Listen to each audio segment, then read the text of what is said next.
안녕하십니까. 새벽 말씀 우리 함께 묵상합니다. 오늘부터는 이제 고린도 후서의 말씀을 가지고 함께 은혜를 나누고자 합니다. 오늘은 이제 고린도 후서 1장 1절부터 11절까지 말씀입니다. 사도 바울은 먼저 1절과 2절에서 인사의 말씀으로 시작을 하고 있습니다.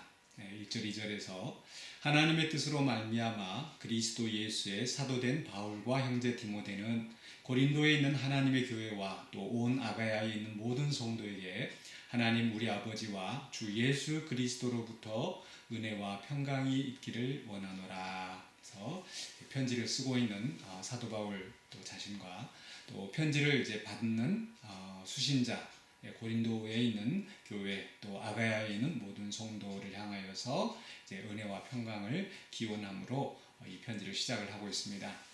그리고 나서 이제 3절로 4절에서는 이제 하나님을 찬송하는 송영이 나옵니다. 그래서 찬송하리로다.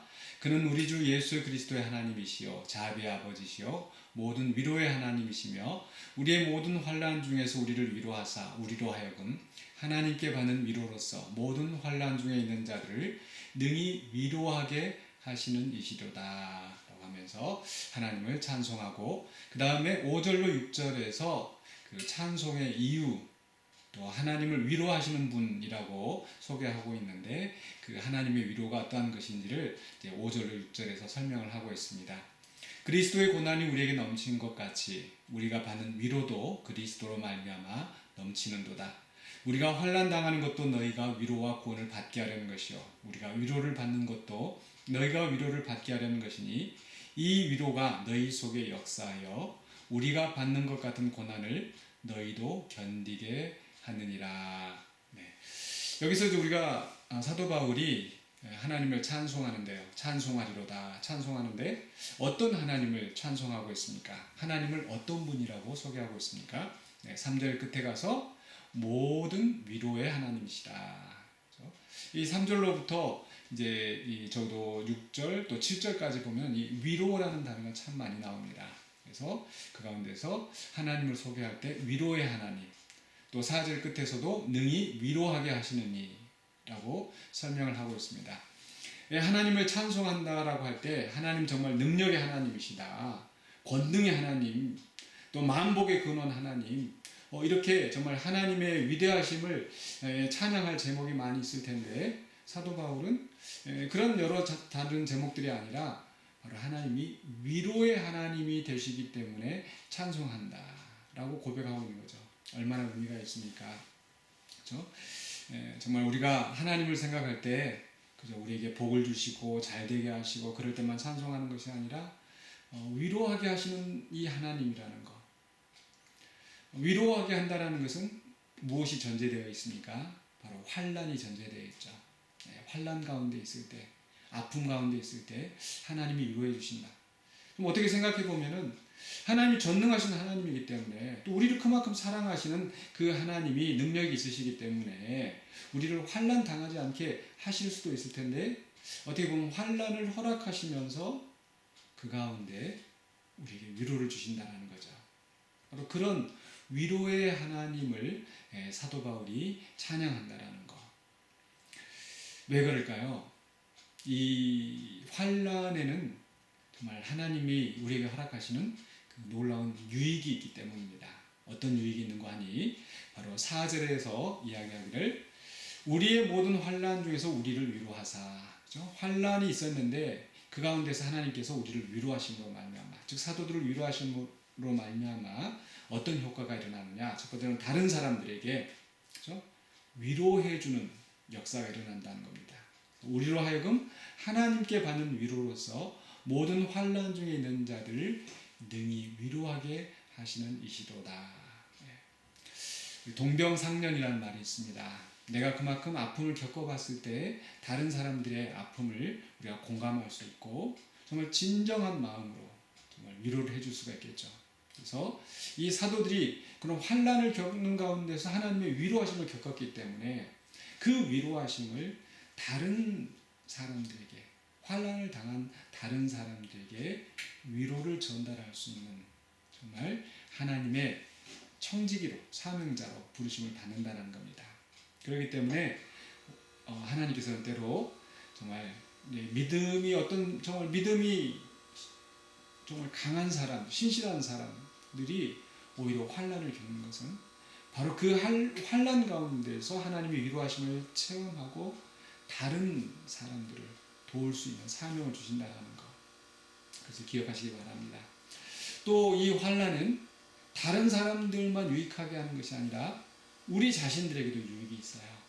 어떤 유익이 있습니까? 9절입니다.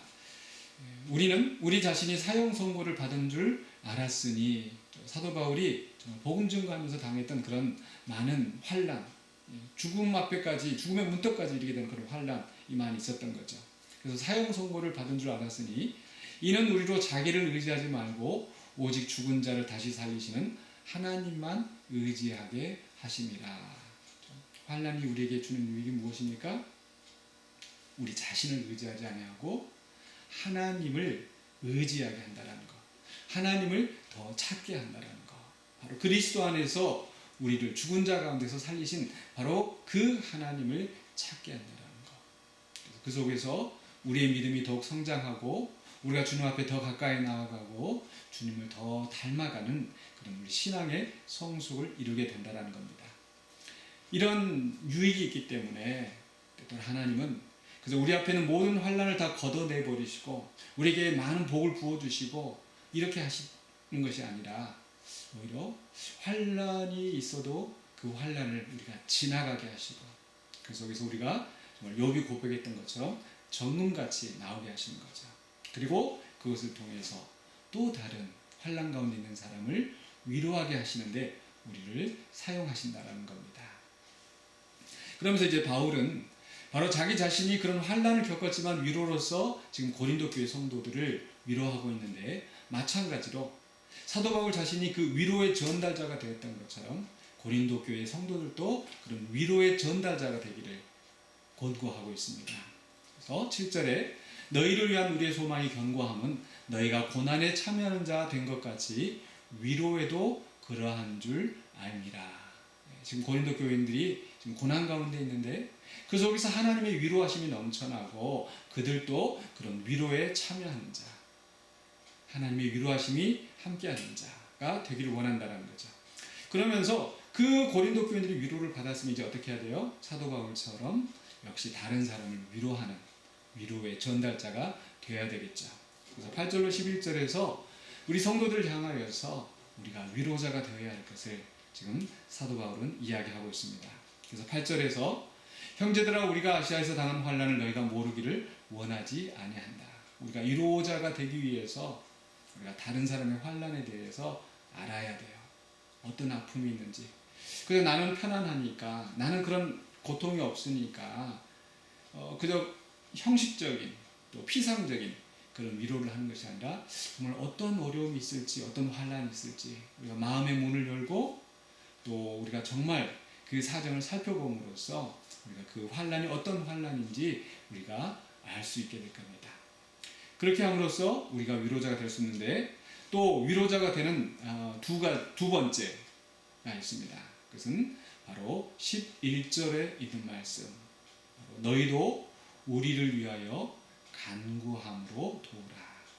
바울과 또 함께한 동역자들이 환난 가운데 있을 때 그들이 어떤 환난이 있는지를 이 고린도 교인들이 또 알고 관심을 가지고 또 거기에서 그냥 마음으로만 공감하는데 그치는 것이 아니라 하나님 앞에 그 문제를 가지고 나가서 하나님 앞에 간구함으로써 환난 당한 자를 위로할 수 있다라는 겁니다. 오늘 이 말씀을 생각하시면서 우리도 이런 또 바울이나 고린도 교회 성도들이 갔던 그 길로 바로 우리가 위로자가 되기를 원합니다. 우리 주님께서도 이 땅에 오셔서 우리의 아픈 것을, 우리의 연약함을 다 그대로 체험하셨어요. 그렇기 때문에 예수님이 그 우리의 아픈 것을 잘 아시기 때문에 우리를 도우시고 또 우리를 위하여서 하나님 앞에 간구하시는 모범을 보여주셨습니다.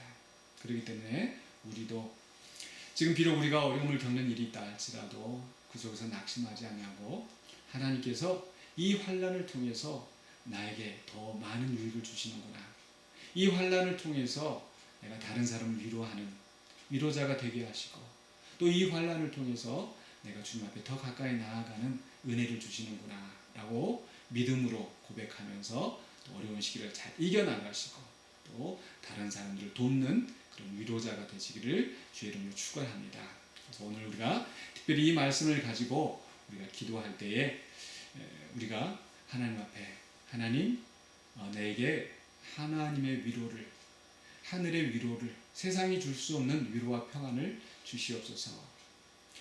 아마 여러 가지 모양으로 어려움을 겪으실 겁니다. 가정에서의 문제, 또 경제적인 문제, 또 특별히 이 코로나 감염 사태로 인하여서 여러 가지 그런 사회적인 제약을 많이 받고 또 여러 가지 문제들이 있을 터인데 그 속에서 세상이 줄 수 없는 하나님의 위로와 평안이 우리에게 넘쳐나게 하여 주시옵소서.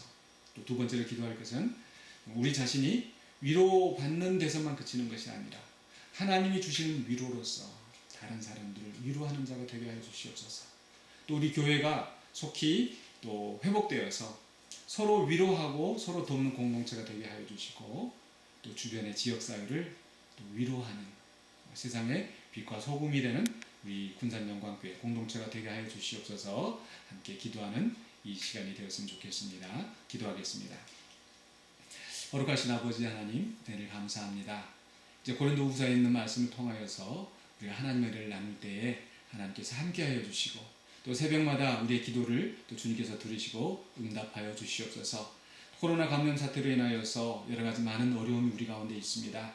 또 질병으로 고통받는 형제 자매들이 있습니다. 또 정신적인 그런 부담감으로 경제적인 압박으로 인하여서 어려움 당하는 우리 형제 자매들 하나님께서 하늘의 평안으로 하늘의 위로하심으로 주님 그 마음을 붙들어 주시옵소서. 또 그렇게 하나님의 위로하심을 체험하고 우리 자신들이 위로자가 되어서 우리가 공동체 안에서 서로 위로하며 또 이웃을 사랑하며 지역사회를 돕고 위로하는 우리의 사명을 온전히 감당하는 이 하루 또 우리 성도들이 될 수 있도록 도와주시옵소서. 예수 그리스도 이름으로 기도하옵나이다. 아멘.